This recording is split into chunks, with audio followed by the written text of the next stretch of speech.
Okay, so I'm sure you guys saw the title of this video and you are thinking, what? So for those of you that don't know me already, my name is Sierra. This is my channel, Dear Sierra. Dear Sierra is just like my online presence as a writer, as far as writing novels, writing poetry, being self-published author, freelance writing, blog writing, things like that. Dear Sierra, that's me. Also, if you didn't know me, you probably are not aware that I did self-publish my first book ever. February 18th, 2020, I came out with a self-published book of poems called Not About You, that I was like so psyched about. And I still am psyched and proud of myself for doing it. I started the process in like late 2018, like August, September around time frame, and then I just set the date for February 2020 to self-publish this book and have it out and running. It is available on Amazon. I publish through KDP Publishing, which is Amazon's like self-publishing platform. It used to be called CreateSpace. Now it's Kindle Direct Publishing or KDP. So I put this book out in February. A few friends bought it, a few followers from Instagram bought it, a few people I don't even know bought it, a few people from my hometown bought it, stuff like that. And then like I kind of didn't get to push it as hard as I wanted to, due one to COVID and two just because I was getting back in the swing of things with going back to grad school and working full time, and then with COVID happening at my full-time job, I was needed to be present a lot more because my higher ups depended on me a lot to do a lot of the like groundwork for the company that I work for. So that was pulling me in a lot of different directions. None of those are excuses, those are just facts, you know. And then I kind of just like fell off with it. I still talk about it, it's not a secret by any means.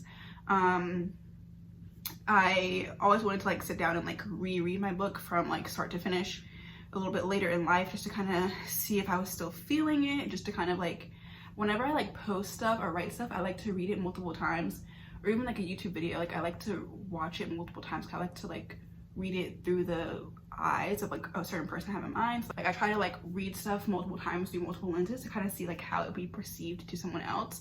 So I've been wanting to sit down like around like fall of this year and just reread the poems in the order that I created them in for like the best context and best like reader experience, and kind of see like if I felt the same way, kind of see like, okay, like after I read this, do I feel more confident?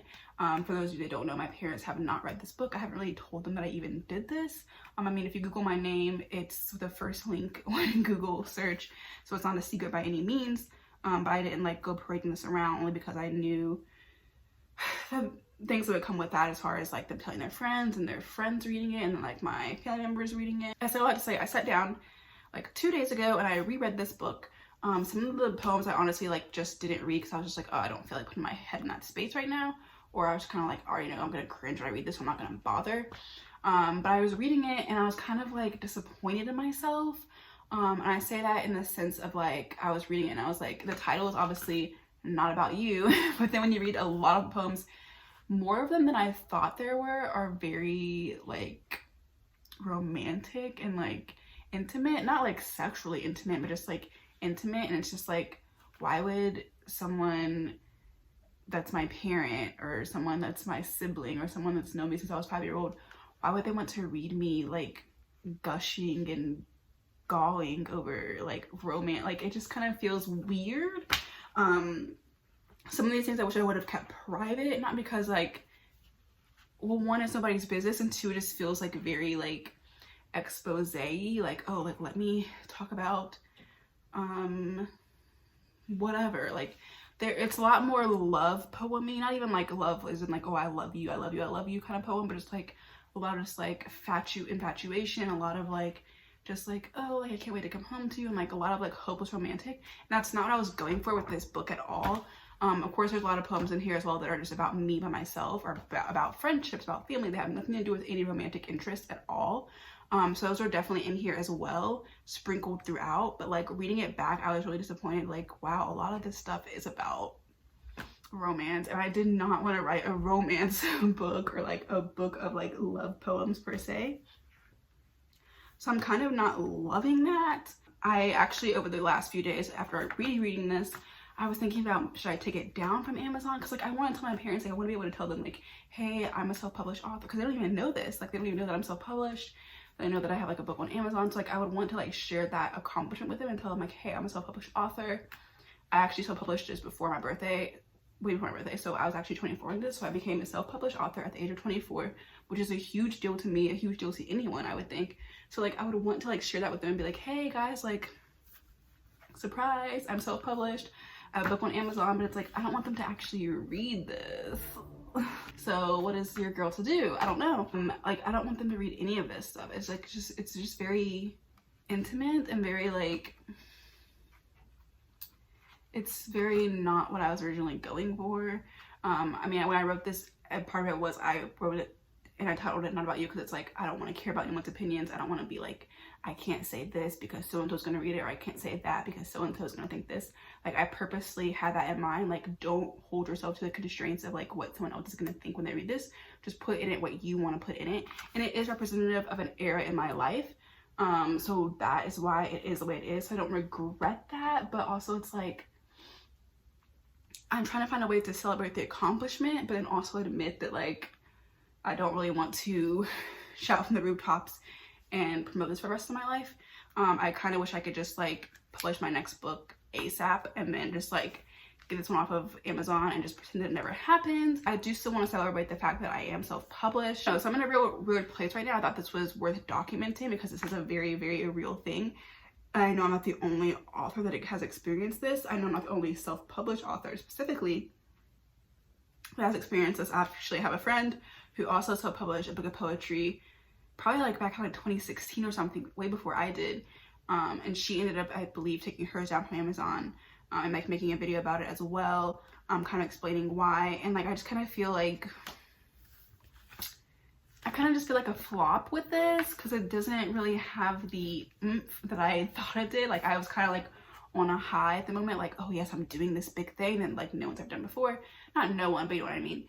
And like I had like such a high about like just finishing a project and product and having it like come to fruition, and I was like such on a high from all of that I kind of like forgot that the content like wasn't really like that palatable to like multiple audiences. So it's kind of like embarrassing and kind of like a little too intimate for me and a little too, I don't know, like I know I can write better than this. Like I know I have better work than this. That's another thing too that I struggled with was just like perfectionism in general. Back when I was like really into like Sam Laura Brown's podcast and stuff like that, she talked a lot about like people having the fear of like, oh, what if I never make something else that's as good as, like I make product A and product A is amazing, but then I have this fear that like product B, C, D, E, F, G will never be as great as product A. So then I just like hold myself back from ever doing anything ever again. So I didn't want to have that mentality and be like, oh, I can't publish this because like, what if I never write another poem as good as this poem that's in here?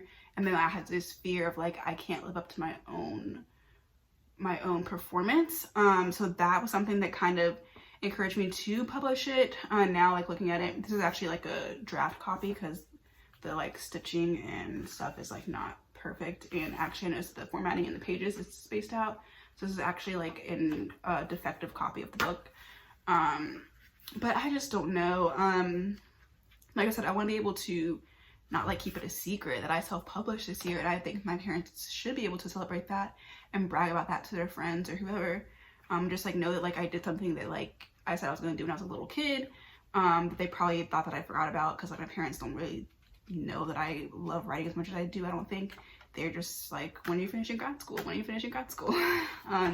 So I don't think they even realize that like this is something that I've been working on and doing and pursuing and making money off of, and like wanting to have as my actual career. So I do kind of want to show this to them, but then I'm also kind of scared because of the content. Like I said, it's just like not my best work, and it's very like cheesy and very like diary entry-y and very like infatuation kind of heavy. So I don't know. But I don't hate the book. I just know that I can produce better, and I don't want to really promote this book. But like obviously like anyone that buys the book, I'm going to be very, very grateful, because it is my very first shot at this. Like I did everything myself, editing, like formatting, wrote my own bio, I did my own table of contents, I did my own like literally everything that's inside these pages I did myself, except for the cover photo, which I've mentioned multiple times. Like I feel like I should still be allowed to be proud of it, but I can still, I believe, be proud of it, but also know that there is like a better version of me and a better version of this that I could put together. So that's really the only thing that's like kind of affecting me right now. I think it's something that we should like shed light on as far as writers, not always being happy with our work after the fact, and not always loving what we put out. It's a very, very real thing and a very, very real feeling. I think something that should be talked about more. So that's what I was coming here to do today. Stay tuned. I'll be discussing this a lot more, I'm sure. So stay tuned for that.